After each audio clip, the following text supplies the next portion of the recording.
दोस्तों, भारतीय रेलवे दुनिया का चौथा सबसे बड़ा रेल नेटवर्क है। इसलिए तो इसे देश की लाइफलाइन भी कहा जाता है, क्योंकि है यातायात के माध्यम से पूरे देश में फैला हुआ है। रेलवेज के कारण ही देश के किसी भी कोने में ट्रैवल करना हर व्यक्ति के लिए बहुत ज्यादा आसान हो गया है। आज लोग बस गाड़ियों के बजाय ट्रेन में सफर करना ज्यादा पसंद करते हैं। देश में करीब 66,000 किलोमीटर तक रेलवे नेटवर्क का जाल बिछा हुआ है और भारतीय रेलवे दुनिया के 3 सबसे बड़े रेलवे नेटवर्क में से एक है। माल ढुलाई के लिए भारतीय रेल देश में सबसे बड़ा परिवहन साधन है। देश में कोयले की ढुलाई सबसे ज्यादा 90% रेलवे के जरिए ही की जाती है। इतने बड़े रूट पर 21,000 से ज्यादा पैसेंजर और गुड्स ट्रेनें रोज दौड़ती हैं। अगर भारतीय रेलवे के इतिहास की बात करें तो ये 168 साल पुराना है और साथ ही ये दुनिया का सबसे बड़े नेटवर्कों में से एक भी है। वैसे तो भारत में कई ट्रेनें हैं और उनकी अपनी अपनी खास बात है। इसमें कुछ ट्रेन बहुत ज़्यादा फास्ट चलती हैं तो कुछ बहुत ही स्लो चलती हैं। लेकिन आज हम यहाँ भारत की उन 2 ट्रेनों के बारे में बात करने वाले हैं जो सबसे ज़्यादा लंबी दूरी तय करने वाली हैं। तो आइए जानते हैं कौन सी है ट्रेन और कहाँ तक आप इसमें सफर कर सकते हैं। और साथ ही आपको हम वीडियो के आखिर में बताएंगे भारतीय रेलवे से जुड़े कुछ ऐसे मजेदार फैक्ट्स जिन्हें जानकर आप हैरान होने वाले हैं। सबसे पहले भारत की सबसे ज्यादा लंबी दूरी तय करने वाली ट्रेन की बात करते हैं। इस लिस्ट में विवेक एक्सप्रेस का नाम शामिल है। देश के अलग अलग राज्यों के विभिन्न क्षेत्रों से एशिया के सबसे बड़े नेटवर्क में से एक भारतीय रेलवे में रोजाना लाखों यात्री यात्रा करते हैं। भारत की ट्रेनें जम्मू में हिमालय से शुरू होती हैं और भारत की मुख्य भूमि के दूसरे सिरे पर तमिलनाडु के लाक्षाद्वीप सागर में कन्याकुमारी में समाप्त हो जाती है। इसी कड़ी में सबसे लंबा मार्ग तय करती है विवेक एक्सप्रेस। रेलवे के अनुसार डिब्रूगढ़ से कन्याकुमारी तक का सफर तय करने वाली विवेक एक्सप्रेस दूरी के और समय के मामले में भारतीय रेलवे के सबसे लंबे मार्ग की यात्रा करती है। यह दुनिया में 9वां सबसे लंबा रेल मार्ग भी है। विवेक एक्सप्रेस को भारतीय रेलवे द्वारा 19 नवंबर 2011 को शुरू किया गया था। ये ट्रेन भारत की सबसे लंबी दूरी तय करने वाली और सबसे ज्यादा समय तक यात्रा करने वाली ट्रेन है। ये ट्रेन कुल 59 स्टेशनों पर रुकते हुए अपने डेस्टिनेशन पर पहुंचती है। पहले विवेक एक्सप्रेस हफ्ते में 2 बार चलती थी, जिसे अब बढ़ाकर 4 बार कर दिया गया है। विवेक एक्सप्रेस डिब्रूगढ़ से कन्याकुमारी के बीच 74 घंटे और 35 मिनट में अपनी यात्रा पूरी करती है। ये ट्रेन 19.25 मिनट पर डिब्रूगढ़ से चलकर चौथे दिन 22 यानी रात के 10 बजे कन्याकुमारी पहुंचती है। वहीं कन्याकुमारी से 17.20 मिनट पर चलकर ट्रेन डिब्रूगढ़ शाम के 8:50 पर चौथे दिन पहुंचती है। इसी ट्रेन में कुल 22 कोच हैं, जिसमें एसी टायर 2 और 3 कोच लगे हुए हैं। इसके साथ ही स्लीपर और जनरल कोच भी ट्रेन में लगे हुए हैं। अगर ट्रेन की किराए की बात करें तो डिब्रूगढ़ से कन्याकुमारी के बीच एसी सेकंड का किराया 4,450 रुपये है। वहीं थर्ड एसी का किराया 3,015 रुपये और स्लीपर का किराया 1,185 रुपये है।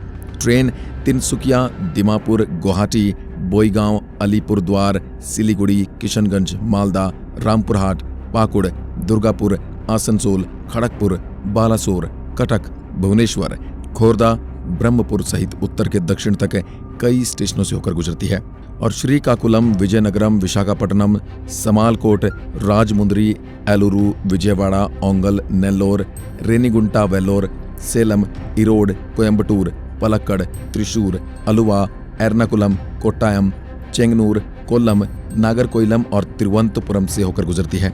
ट्रेन अपने 58 स्टॉप के साथ कुल 9 राज्यों को पार करती है। तो दोस्तों, अगर आपको भारत की सैर करनी है तो फिर आपके लिए विवेक एक्सप्रेस सबसे बेहतर है।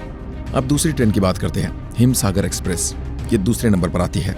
जम्मू कश्मीर स्थित श्री माता वैष्णो देवी कटरा से कन्याकुमारी के बीच चलती है। ये एक साप्ताहिक एक्सप्रेस ट्रेन है, यानी हफ्ते में 1 बार चलती है और वर्तमान में दूरी और समय के मामले में दूसरी सबसे लंबी चलने वाली ट्रेन भी है। ये एक ऐसी इकलौती ट्रेन है जो देश के 12 राज्यों से होकर गुजरती है। इसकी शुरुआत 1984 में हुई थी।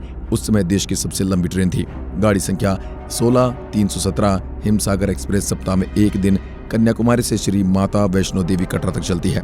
हिमसागर एक्सप्रेस भारत की दूसरी सबसे लंबी दूरी तय करने वाली ट्रेन है। ये ट्रेन 3,782 किलोमीटर लंबे सफर को 71 घंटे 40 मिनट में तय करती है। ट्रेन भारत के 12 राज्यों से होकर अपने गंतव्य स्थान पर पहुंचने से पहले 75 रेलवे स्टेशनों पर रुकती है। हिमसागर एक्सप्रेस कन्याकुमारी से 2:15 पर निकलती है और 10:35 पर माता वैष्णो देवी कटरा पहुंचती है। अपने सफर के दौरान ट्रेन दिल्ली, पंजाब, एमपी, महाराष्ट्र, तमिलनाडु समेत कई राज्यों के बड़े रेलवे जंक्शन से होकर गुजरती है। इसलिए इस ट्रेन में सफर करके आप भारत के ज्यादातर हिस्से को देख सकते हैं। हिमसागर एक्सप्रेस को कश्मीर से कन्याकुमारी तक पहुंचाने के लिए 4 दिन का लंबा सफर तय करना पड़ता है। हिमसागर एक्सप्रेस में कुल 19 डब्बे हैं। इसमें से 3 AC coach, 10 sleeper coach, 3 general coach, 2 coach और 1 पेंट्री कोच है। वहीं कन्याकुमारी से कटरा के बीच हिमसागर एक्सप्रेस का गाड़ी नंबर 16,317 है। यह ट्रेन हर सप्ताह शुक्रवार को चलती है। खास बात है कि कन्याकुमारी से कश्मीर वापसी पर इस गाड़ी के स्टॉपेज और ट्रेवल टाइम कम हो जाते हैं। वापसी में ट्रेन 68 घंटे 20 मिनट में 65 स्टेशनों पर रुकती हुई 3,789 किलोमीटर का सफर तय करते हुए कटरा पहुंच जाती है। ये ट्रेन इस यात्रा के दौरान हर रोज औसतन 1,000 किलोमीटर का सफर तय करती है। इस दौरान यात्री को अलग अलग राज्यों में कई भाषा, संस्कृति और खान पान का अनुभव मिलता है। भारत की तीसरी लंबी दूरी तय करने वाली लिस्ट में नवयुग एक्सप्रेस का नाम शामिल है, जो कि सप्ताह में 1 दिन ही चलती है। जम्मू तवी से मैंगलोर तक जाने वाली इस ट्रेन का स्थान तीसरा है। ये ट्रेन सबसे ज्यादा 12 राज्यों से होकर गुजरती है। इस ट्रेन में बैठकर लगभग आधे भारत की सभ्यता और संस्कृति को देखा जा सकता है। गुवाहाटी एक्सप्रेस भारत की चौथी सबसे लंबी ट्रेन है। ये ट्रेन यशवंतपुर बेंगलोर से शुरू होकर डिब्रूगढ़ असम तक जाती है। सप्ताह में 1 दिन चलने वाली ये ट्रेन 3 दिन में अपने गंतव्य तक पहुंचती है। आइए अब जानते हैं भारतीय रेलवे से जुड़े कुछ मजेदार और रोचक तथ्य। भारतीय रेलवे का मैस्कॉट। अपने रेलवे स्टेशन के आसपास कभी न कभी एक हाथी को जरूर देखा होगा, जो अपने हाथ में लालटेन लेकर हरे रंग की रोशनी दिखाता है। इस पर शायद ही आपका ध्यान गया होगा कि आखिर यह है क्या, लेकिन आपको पता होना चाहिए इस गार्ड का नाम भोलू है और इसे भारतीय रेलवे का मैस्कॉट कहा जाता है। भारतीय रेलवे के 150 साल पूरे होने के मौके पर भोलू गार्ड का अनावरण किया गया था। इसके बाद साल 2003 में भारतीय रेल ने भोलू को अपने मैस्कॉट के रूप में चुन लिया। देश का पहला रेलवे स्टेशन।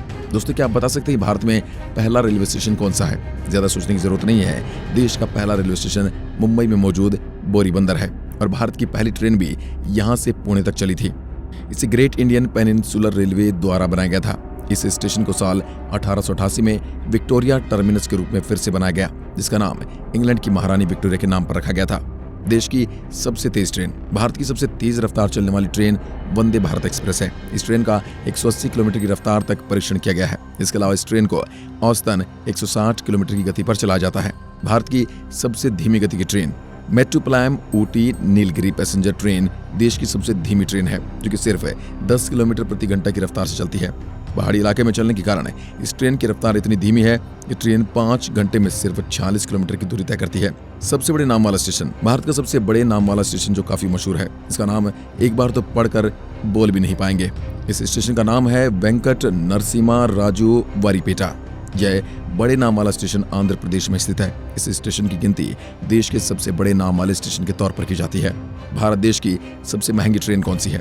भारत में एक ट्रेन ऐसी है जिसका किराया इतना ज्यादा महंगा कि उसमें ट्रैवल करने का सोचना भी मुश्किल है, लेकिन फिर भी लोग इसमें बैठना पसंद करते हैं। इस ट्रेन का नाम है महाराजा एक्सप्रेस, जो कि भारतीय रेलवे की सबसे महंगी और लग्जरी ट्रेन है और साथ ही पूरे एशिया में भी सबसे ज्यादा महंगी है। 8 दिनों के दौरान महाराजा एक्सप्रेस अपने मेहमानों को भारत के कुछ प्रमुख पर्यटन स्थलों पर ले जाती है, जिनमें ताजमहल, खजुराहो मंदिर, रणथंबोर, फतेहपुर सीकरी और वाराणसी के स्नान घाट शामिल हैं। इसमें एक डिलक्स केबिन के लिए मूल्य निर्धारण $800 से शुरू होता है, जबकि किसी रेजिडेंशियल स्वीट का सबसे महंगा टिकट $2500 तक का होता है। आज की वीडियो में बस इतना ही। अगर वीडियो पसंद आए तो लाइक कीजिए और ऐसी वीडियोस के लिए चैनल को सब्सक्राइब जरूर करें। धन्यवाद।